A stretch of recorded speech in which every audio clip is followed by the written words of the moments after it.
m'appelle Patrick Hanché, j'ai fondé l'entreprise Nubic, une entreprise de 50 personnes où tout le monde travaille de son domicile. Je me fais souvent poser la question là, au niveau de comment tu gères la discipline des employés, tu t'assures qu'ils sont en poste. Ça, c'est des enjeux qui sont très traditionnels. Dans un bureau, on veut s'assurer de la présence des individus, puis on évalue leur performance basée sur leur présence.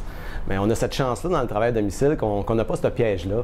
On tombe dans un mode où on doit être beaucoup plus objectif dans l'évaluation de la performance. Donc là, c'est là que je propose de le faire par la gestion d'objectifs.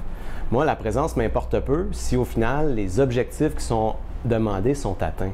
Donc la gestion par objectif, c'est une méthode de gestion qui, pour moi, là, a très bien marché. Je trouve que c'est une belle technique. Ça permet conjointement, entre le patron et l'employé, d'établir des objectifs, que les deux sont d'accord. Le patron devient un coach dans l'atteinte des objectifs, aide son employé à atteindre les objectifs. Et de façon transparente, après ça, on peut avoir une évaluation de la performance de l'employé. Donc, tout ça, ça fait des objectifs qui font que les employés sont heureux, ils se sentent évalués de façon objective, puis ils ont tendance à rester dans l'organisation parce qu'ils peuvent s'épanouir, puis ils sont bien reconnus, leur performance est bien reconnue. Il y a plusieurs outils technologiques là, qui vont permettre de faire la gestion des objectifs, de les mesurer au quotidien, puis de visualiser où on en est par rapport à l'atteinte de l'objectif. Moi, je conseillerais de commencer dans Excel d'une façon très simple, on ne s'enfarge pas dans les fleurs du tapis, puis ensuite on magasine, il y en a plusieurs solutions, vous prenez celle qui va accommoder là, votre réalité. On utilisait deux outils qui vraiment créaient beaucoup de succès, puis qui ont eu une adoption instantanée par tout le monde, puis jamais on n'a remis ça en question. Un premier outil, c'était Sococo. Sococo, c'est un bureau virtuel qui nous permettait vraiment d'avoir une visualisation graphique de chacune des personnes dans son bureau. On était capable, à même d'un clic, de rentrer dans le bureau, les caméras s'ouvraient, on partageait nos écrans, on était capable d'avoir comme ça une collaboration hautement efficace. Le deuxième outil qu'on utilisait, c'était Chatter. Chatter, c'est un outil de collaboration, mais qui est dans le contexte de l'information. C'est-à-dire, si on est en train de parler d'un projet, mais on a une page dans Salesforce, dans ce cas-ci, qui va décrire le projet. Les personnes contacts, les informations critiques, les budgets, où on en est rendu par rapport aux avancements. Donc, toute l'information est à notre disposition. Puis c'est à cet endroit-là qu'on va centraliser les communications en lien avec ce projet-là.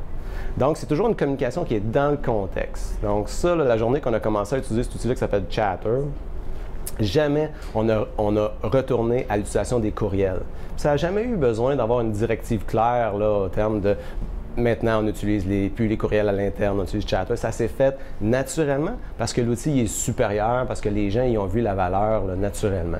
Donc, ça a été une adaptation facile. Puis moi, je trouve que la valeur qu'on en a retirée est énorme parce que ça te permet d'avoir toujours une discussion appropriée. Tu es capable de rentrer dans un contexte dans lequel tu n'as pas été exposé, toi, depuis le début, mais tu as toute l'information à ta disposition à portée d'un clic.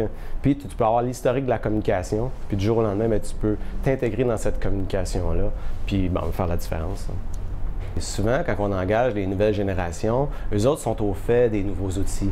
Ils vont utiliser des choses qui sont cool, des choses qui travaillent bien, puis ils vont rentrer dans un environnement hautement bureaucratique où les outils ne sont pas à jour. Mais ça, c'est pas excitant.